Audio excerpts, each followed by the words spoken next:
Olá, bem-vindos a mais uma análise aprofundada aqui no nosso espaço. Hoje o tema é daqueles bem centrais para entender a saúde financeira das empresas no Brasil, né? O CPC 14, Instrumentos Financeiros. Isso aí, como que ações, títulos, empréstimos, derivativos, como tudo isso aparece ou não, né, nos balanços? Exato. E a nossa base aqui são trechos do próprio pronunciamento, o CPC 14, e tem até uns exemplos práticos do guia. É uma norma, com um pezinho lá fora, né? Ligada às normas internacionais, IAS 39 e IAS 32. Mas com um tempero brasileiro. Especialmente na simplificação de algumas coisas, tipo contabilidade de hedge. Pelo menos nessa primeira fase que a norma menciona. Certo, então a nossa missão aqui é tentar decifrar as ideias-chave. Como esses ativos, esses passivos financeiros, como eles são reconhecidos, como são medidos e por que isso importa tanto, né? Parece técnico e é um pouco, mas vamos focar no que realmente impacta a análise. Perfeito, então vamos lá. Qual é a grande ideia por trás do CPC 14? O objetivo principal? Olha, o objetivo, principal é colocar regra no jogo. É estabelecer princípios claros para reconhecer, para medir ativos e passivos financeiros. E até uns contratos que nem parecem financeiros, sabe? Tipo o quê? Tipo, certos contratos de compra e venda de itens não financeiros, tipo commodity. Se puder liquidar em dinheiro, a norma diz, opa, isso aqui entra também. E claro, dá um foco grande na divulgação sobre derivativos, que a gente sabe que podem ser bem complexos. Entendi. E essa regra vale para tudo que tem cara de financeiro? Ou tem umas pegadinhas, umas exceções? Opa, tem várias exceções importantes. Não cobre, por exemplo, investimento em empresa do grupo, sabe? Controlada, coligada. Certo. Nem a maior parte de contrato de leasing, benefício para funcionário. Instrumento que a própria empresa emite, tipo as ações dela, também fica de fora. Do ponto de vista de quem emite, claro. Contrato de seguro, umas contingências específicas de fusão e aquisição, plano de opção de ação. A lista de não entra aqui é relevante. Mostra que não dá para sair aplicando o CPC 14 em tudo automaticamente. Interessante essa delimitação. Mostra que o mundo financeiro tem camadas de regras, né? Exatamente. Mas, por outro lado, ele inclui aqueles contratos de compra e venda de coisas não financeiras. Commodity de novo. Soja, energia. Isso.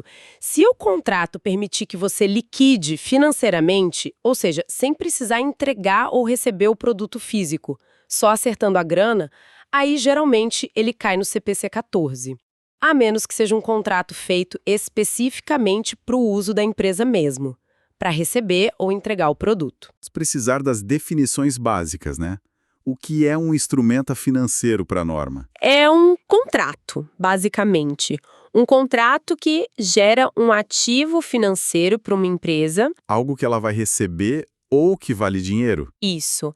E, ao mesmo tempo, para outra parte, gera um passivo financeiro. Uma obrigação de pagar. Ou um título patrimonial, tipo uma ação que representa participação na empresa. É sempre uma via de mão dupla contratual. E essa diferença entre ativo financeiro e passivo financeiro, poderia detalhar um pouco mais? Claro.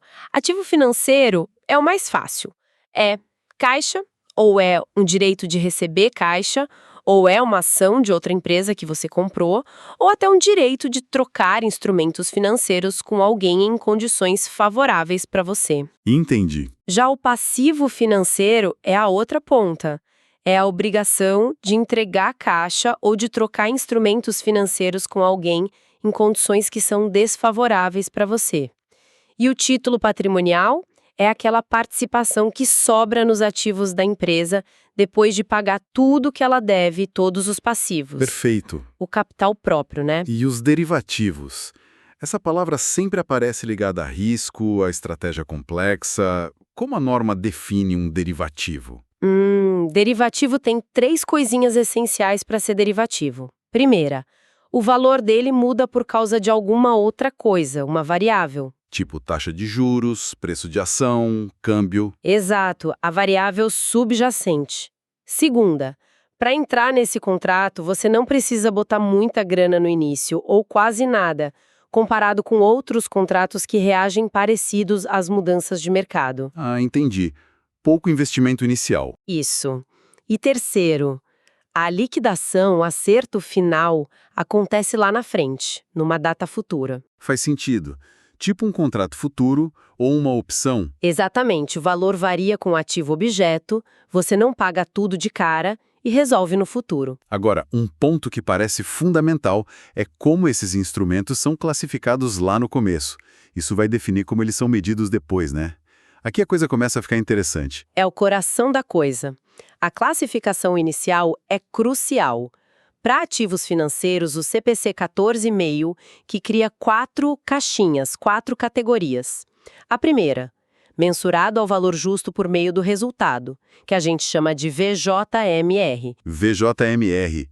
O que entra aí? Basicamente, ativo que você compra para vender logo, para ganhar na variação de preço, o famoso trading.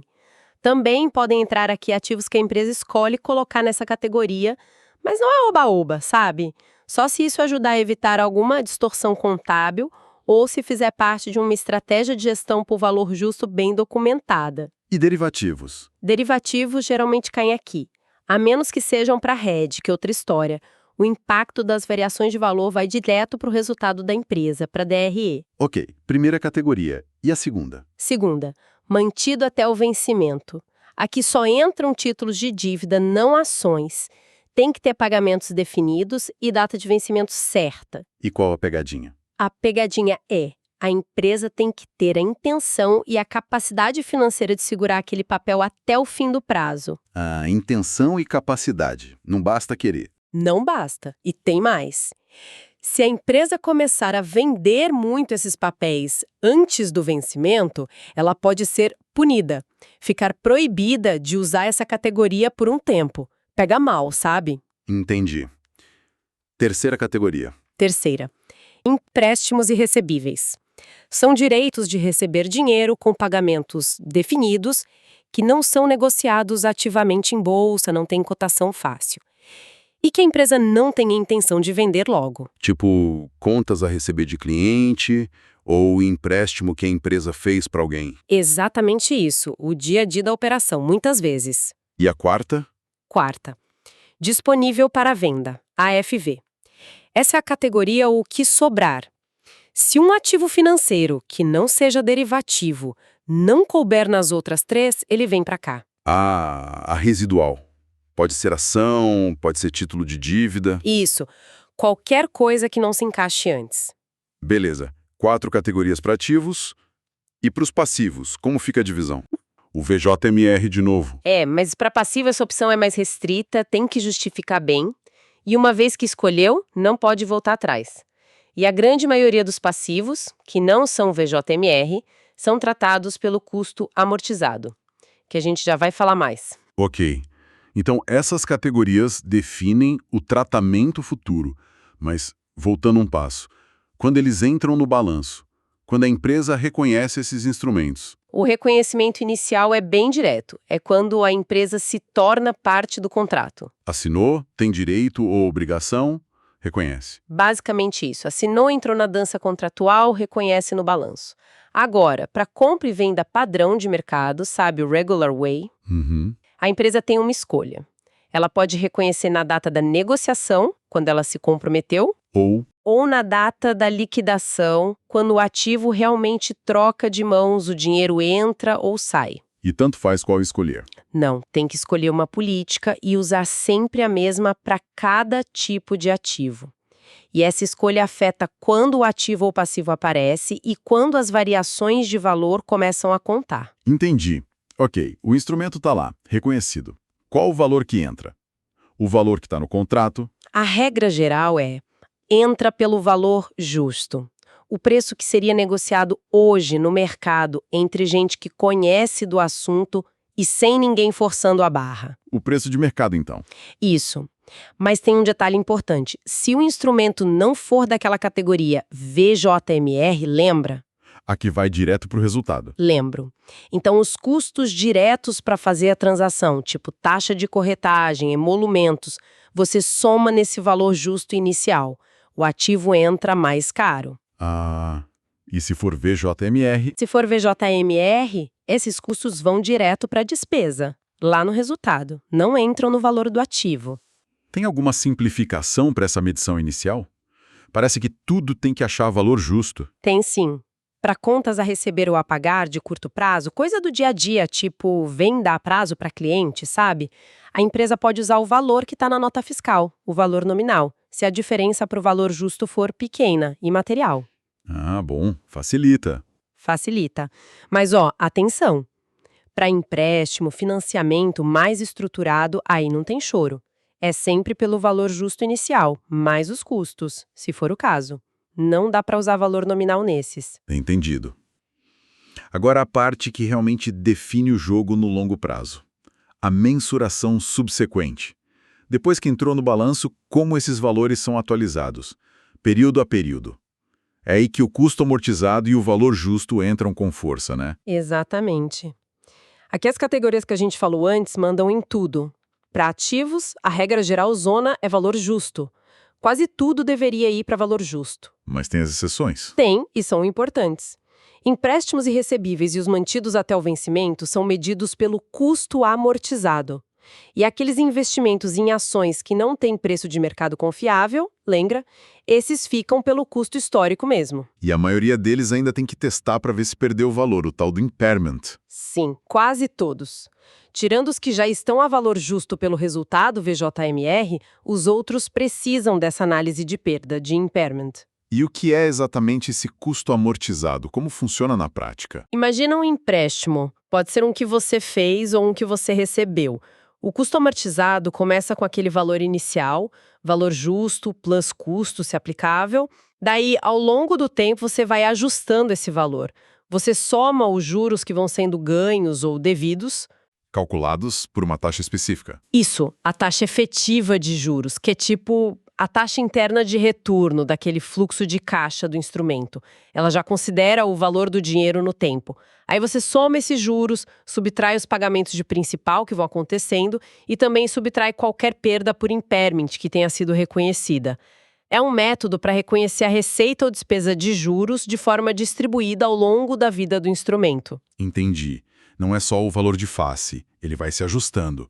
E os passivos, depois do início, como são medidos? Para passivos, a regra geral também é o custo amortizado, bem parecido com os ativos dessa categoria. E as exceções? As exceções são aqueles passivos classificados como VJMR, que aí vão pelo valor justo mesmo, e também umas situações mais específicas, tipo garantias financeiras que a empresa deu, ou passivos que surgem quando você transfere um ativo, mas não pode dar baixa nele ainda. Certo. Esse conceito de valor justo aparece toda hora. Mas, na prática, como se acha esse valor se não tem um preço na tela da bolsa, por exemplo?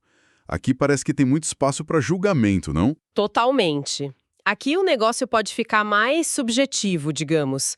A melhor prova do valor justo, sem dúvida, é o preço cotado num mercado ativo. Bolsa de valores, mercado de balcão organizado. Exato. Se tem um preço lá, fácil de achar, baseado em negociação real, pronto, esse é o valor justo.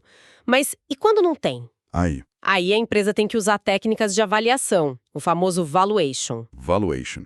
Tipo o fluxo de caixa descontado que a gente ouve falar? Exatamente. Pode ser fluxo de caixa descontado, pode ser comparar com negócios recentes de instrumentos parecidos, pode ser usar modelos de precificação de opções, tem várias ferramentas. A chave aqui é, a técnica tem que usar o máximo possível de informação que vem do mercado, dados observáveis, sabe? Taxa de juros, volatilidade, câmbio, e usar o mínimo possível de estimativa interna da própria empresa. Para tentar ser o mais objetivo possível, mesmo sem preço direto. Isso. O objetivo é simular qual seria o preço se aquele instrumento fosse negociado hoje no mercado. É aqui que mora um desafio grande, exige conhecimento, exige julgamento, especialmente para instrumento mais complexo ou que não negocia muito. E se mesmo assim não dá para estimar de forma confiável? Tipo, uma ação de empresa fechada. Aí sim, nesse caso, a norma permite usar o custo histórico. Mas é a exceção. A regra é buscar o valor justo. E isso levanta mesmo a questão da comparabilidade, né? Se cada empresa usa uma técnica, um input diferente... Mas ok, uma vez que classificou, está escrito em pedra. Ou pode mudar de categoria depois. É fácil reclassificar um ativo? Não, não é fácil não. As regras para reclassificar são bem amarradas, bem restritas. A regra de ouro é: quase nunca se pode reclassificar alguma coisa para dentro da categoria VJMR, valor justo por meio do resultado, se ela estava em outra. E também é muito raro poder tirar algo de dentro do VJMR. Então o VJMR é quase um caminho sem volta. Quase isso. Derivativo, por exemplo, não sai de lá. E nada que não era VJMR pode virar VJMR depois. Sair do VJMR só em situações muito, muito raros mesmo. E entre as outras categorias? Mudar de mantido até vencimento para disponível para venda, por exemplo, é tranquilo? Não. Sair da categoria mantido até o vencimento antes da hora é considerado uma contaminação. Se a empresa vende um volume relevante desses títulos, fora de umas poucas exceções que a norma permite, O que acontece? ela não só tem que reclassificar o que sobrou para disponível para venda, e aí a diferença vai lá para o patrimônio líquido, como também ela fica proibida de usar a categoria mantida até o vencimento pelos próximos 2 anos. É uma penalidade forte. Uau! A mensagem é, se classificou assim, é para segurar mesmo. Exatamente. A intenção tem que ser genuína. Agora, quando a reclassificação é permitida entre outras categorias, por exemplo, um ativo AFV, disponível para venda, que passa a cumprir os critérios de empréstimos irrecebíveis. Aí pode. O valor justo, na data que você muda, vira o novo custo do ativo na nova categoria. E o tratamento contábil segue a regra da nova categoria dali para frente. Ganhos ou perdas que estavam lá no PL antes, por exemplo, têm um tratamento específico dependendo da mudança. Entendi. Regras bem definidas para evitar troca-troca de categoria só para gerenciar resultado, né? Exatamente. Agora, o impacto no dia a dia financeiro. Para onde vai a grana? Ou a perda? Resultado ou patrimônio líquido? Como as variações de valor afetam a empresa? Boa pergunta. Depende totalmente da categoria onde o instrumento foi classificado. Se for VJMR, valor justo por meio do resultado, tudo, ganho ou perda, vai direto para a DRE para o resultado do período. Simples, mas pode gerar volatilidade no lucro. Direto na veia do resultado. E os disponíveis para venda, os EFV? Esses são diferentes. A variação do valor justo deles vai para uma conta lá no patrimônio líquido. Fica estacionada lá numa conta chamada Ajustes de Avaliação Patrimonial, AVP. Não afeta o lucro do período, então? A variação de valor justo em si, não. Só quando você vende o ativo ou dá baixa nele por algum motivo, é que aquele valor que estava acumulado lá no AVP é transferido, reciclado, a gente diz, para o resultado. Mas tem alguma coisa do AFV que vai para o resultado antes da venda? Tem sim. Juros recebidos ou pagos calculados pela taxa efetiva vão para o resultado. Perdas por impairment, se o ativo desvalorizar permanentemente, também vão direto para o resultado. E variações cambiais de itens AFV que são monetários, tipo um título em dólar, também costumam ir para o resultado. Só a outra variação de valor justo que fica no PL. Entendi a diferença. E os que são medidos pelo custo amortizado? Empréstimos, recebíveis, mantidos até vencimento, a maioria dos passivos. Nesses, o ganho ou a perda só aparece no resultado em 3 momentos. Quando você dá baixa no instrumento, vende, recebe, paga. Se tiver uma perda por impairment ou gradualmente através daquele processo de amortização dos juros pela taxa efetiva que a gente comentou. O dia a dia deles não gera volatilidade no resultado por marcação a mercado. Claríssimo. Parece que a escolha da categoria lá no início tem um impacto brutal na volatilidade do lucro que a empresa mostra, né? VJM joga tudo no resultado, a FV segura boa parte no PL. Exatamente. É uma das grandes decisões e consequências práticas dessas classificações. E agora, falando em tentar suavizar volatilidade, a gente entra num tópico quente. Contabilidade de hedge, ou hedge accounting. O CPC 14 dedica uma parte importante para isso. Que ferramenta é essa? Olha, hedge accounting é tipo uma licença especial da contabilidade. Uma permissão. Permissão para quê? Para fazer o seguinte, Se uma empresa usa um instrumento financeiro, geralmente um derivativo, para se proteger, para fazer hedge de um risco específico. Risco de quê? Variação de preço, de juros, de câmbio? Isso, um risco que afeta outro item que ela tem, o item protegido, pode ser um estoque, uma dívida ou uma venda futura que ela já contratou. Se ela faz isso, o hedge accounting permite que os ganhos e perdas do instrumento de proteção, o derivativo, e os ganhos e perdas do item que está sendo protegido sejam reconhecidos no resultado no mesmo período. Ah, para casar os efeitos. Exatamente. Evita aquele descasamento que aconteceria normalmente, onde o derivativo varia e vai para o resultado, mas o item protegido talvez só afete o resultado depois. O hedge accounting tenta refletir melhor a intenção econômica da empresa, que era neutralizar o risco. Faz sentido economicamente. E como funciona na prática? Tem tipos diferentes? Tem sim. A norma fala em 3 tipos principais. Primeiro, o hedge de valor justo. Esse protege contra a mudança no valor justo de um ativo ou passivo que já está lá no balanço, ou um compromisso firme, que ainda não está no balanço, mas já está contratado. Um exemplo. Ou de um estoque de commodity que você tem, ou usar um swap para proteger o valor de uma dívida com taxa pré-fixada contra mudanças na taxa de juros de mercado. Nesse tipo de hedge, a variação de valor tanto do instrumento de hedge quanto do item protegido, só na parte relacionada ao risco que você está cobrindo, vão juntas para o resultado do período. Uma tende a compensar a outra na DRE. Ok, hedge de valor justo. Qual o segundo tipo? Segundo, hedge de fluxo de caixa.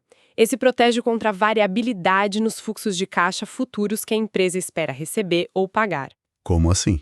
Imagina uma dívida com taxa de juros flutuante, pós-fixada. O valor do pagamento futuro varia. A empresa pode usar um swap para transformar essa taxa em fixa, protegendo o fluxo de caixa futuro. Ou então, proteger o valor em reais de uma exportação que ela vai fazer daqui a alguns meses e já tem quase certeza que vai acontecer. E como a contabilidade funciona nesse caso? Vai tudo para o resultado também?